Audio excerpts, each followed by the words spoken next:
জন্মদিন আসে বারে বারে, মনে করা বারে এ জীবন নিত্যই নূতন। প্রতি প্রাতে আলোকিত পুলকিত দিনের মতন। হ্যাঁ, আজকে এক বিশেষ দিন। আজ হলো আমার বর দেবমাল্যর জন্মদিন। এই বছর দেবমাল্যর জন্মদিন পড়েছে রবিবার, আর রবিবার পড়া সত্ত্বেও এবছর ওকে একটু অফিস যেতে হচ্ছে, কারণ ওর অফিসে একটু কাজ আছে। তাই ওর মনটা একটুখানি খারাপ। আর ঘড়ির কাঁটা আমাকে জানান দিচ্ছে এখন 8:20 হয়ে গেছে। দেবমাল্যর খাওয়া দাওয়া শেষ করে দেবমাল্য এখন গাড়িতে উঠে পড়ছে, যাচ্ছে অফিসের উদ্দেশ্যে। আর ও বেরিয়ে যাওয়ার সঙ্গে সঙ্গে আজকে আমার কিন্তু প্রচুর কাজ আছে। বরের জন্মদিন বলে কথা, একটু আয়োজন না করলে হয় বলো? তা সেই মতনই আয়োজন করতে শুরু করে দিয়েছি। আর সেই জন্য এখানে এখন নিয়ে নিয়েছি পেস্তা। পেস্তাগুলোকে ভালো করে ছাড়িয়ে আমাকে একটু গুঁড়ো করে নিতে হবে পায়েসের জন্য। পায়েস ছাড়া কিন্তু আমাদের বাঙালিদের জন্মদিন অসম্পূর্ণ। তাই পায়েসের প্রস্তুতি এখন চলছে। পেস্তাটাকে ভালো করে চটপট গুঁড়ো করে নিচ্ছি, কারণ এটা আমি আজকে পায়েসে অ্যাড করব। আর পায়েস করব বলে আমি একটু চিনি গুঁড়া চালও কিনে নিয়ে এসেছিলাম। এটা তো বলেইছি বাংলাদেশের বিখ্যাত চিনি গুঁড়া চাল।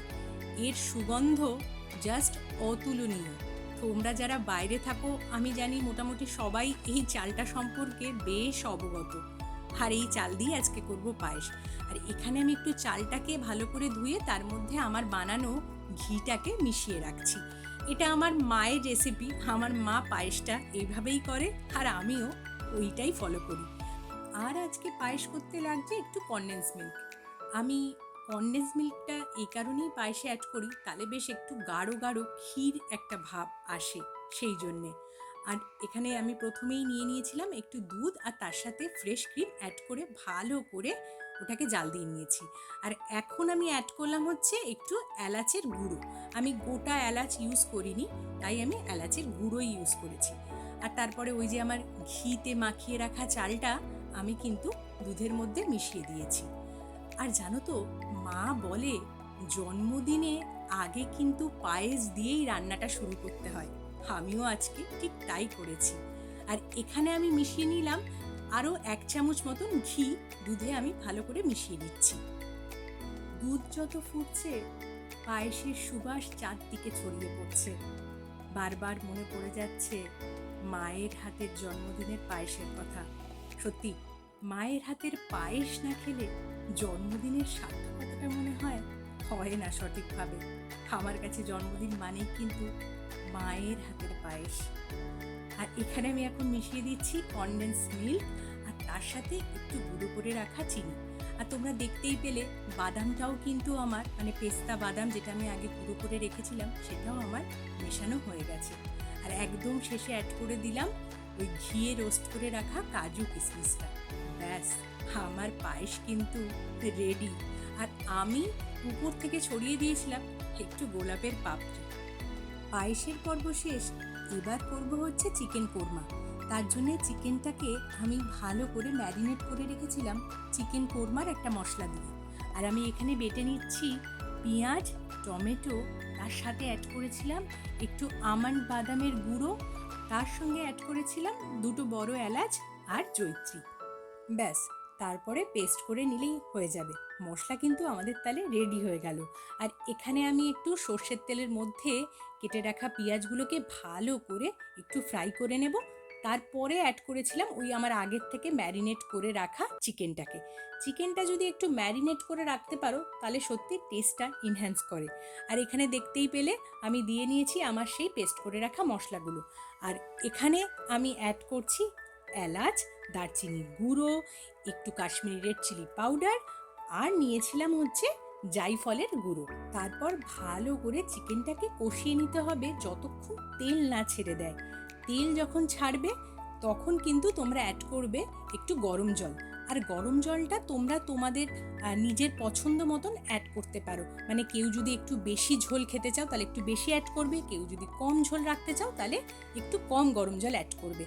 একেবারে যখন মাংসটা তৈরি হয়ে যাবে শেষ সময় অ্যাড করেছিলাম একটু ঘি, তার সাথে গরম মশলা আর একটু কেওড়া জল। ব্যাস, আর কিচ্ছু লাগবে না। তাহলে কিন্তু একটু ওই শাহি কোরমার যে একটা গন্ধ, সেটা কিন্তু বেরাবে। দেখতেই পাচ্ছ, আমার কিন্তু শাহি কোরমা এক্কেবারে তৈরি। মাংসের পর্ব শেষ, এবার করব হচ্ছে বাসন্তী পোলাও। আসলে আজকে দেবমাল্য সকালবেলায় আমাকে বলে গেছে মেনু যেন একদম সিম্পল হয়। তুমি অবশ্যই বাসন্তী পোলাও, একটু কষা মাংস আর পায়েস করবে, আর কিচ্ছু করার দরকার নেই। তার কারণ একটাই, কারণ বিগত 2 বছর ধরে আমি ওর জন্য অনেক রকম পদ সাজিয়েও জন্মদিনের দিন দিতাম, আর ও সেটা বেশ আনন্দ করে খেত। কিন্তু আজকে যেহেতু ওর অফিস আছে, অফিস থেকে ফিরে এতগুলো খাবার খেতে ও হয়তো পারবে না, সেই জন্যেই ও ছোট্ট করে একটা মেনু নিজেই আমাকে বলে দিয়ে গেছিল, সেই মতনই করছি আর কি। তোমাদের সাথে আমি আজকে আমার একটা কথা শেয়ার করি। আমি ছোটবেলার থেকে কখনো, জানো তো, জন্মদিনে বাইরে কোথাও খেতাম না। আমার মায়ের কাছে একটাই আবদার থাকতো, আমার পছন্দের খাবারগুলো যেন আমি জন্মদিনের দিন পাই, আর সেটা যেন অবশ্যই আমার মায়ের হাতে রান্না করা হয়। কারণ আমার মনে হয় আমাদের বাঙালি মারা আমাদের জন্মদিনের দিন যে পঞ্চব্যঞ্জন সাজিয়ে আমাদের সামনে রাখে, তার চেয়ে আর ভালো কিছু জন্মদিনে হতেই পারে না। আমার কাছে জন্মদিন মানে আমার মায়ের হাতের সমস্ত পছন্দের পদগুলো। জন্মদিন মানেই হলো মা আর তার সন্তানের এক বিশেষ দিন। তোমাদের সাথে কথা বলতে বলতে বাসন্তী পোলাও রান্না কিন্তু আমার এক্কেবারে তৈরি। রান্নাবান্না সব শেষ করে নিচ্ছিলাম একটু রেস্ট, কারণ সারাদিন আজকে অনেক খাটাখাটনি হয়েছে। আর এখন প্রায় সন্ধে 6টা মতন বাজে, একটু বাদেই দেবমাল্য চলে আসবে। আমাদের আজকের বার্থডে বয় চলে এসেছে। ও বাড়ি ফেরার পর ফ্রেশ হয়ে নিয়ে এক্কেবারে খাওয়ার টেবিলে চলে এসেছে। আমি এখানে ওর পছন্দের পদগুলো পরিবেশন করে দিয়েছি। অসাধারণ। ভালো হয়েছে? ব্যাপক হয়েছে,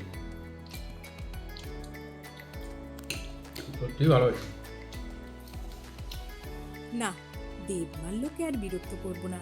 ও এখন শান্তি করে ওর পছন্দের খাবারগুলো খাক।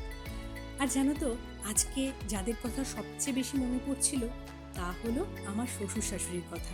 সত্যি, ওনারা যদি আজকে এখানে থাকতেন তাহলে এক অন্য রকমই জন্মদিন হতো।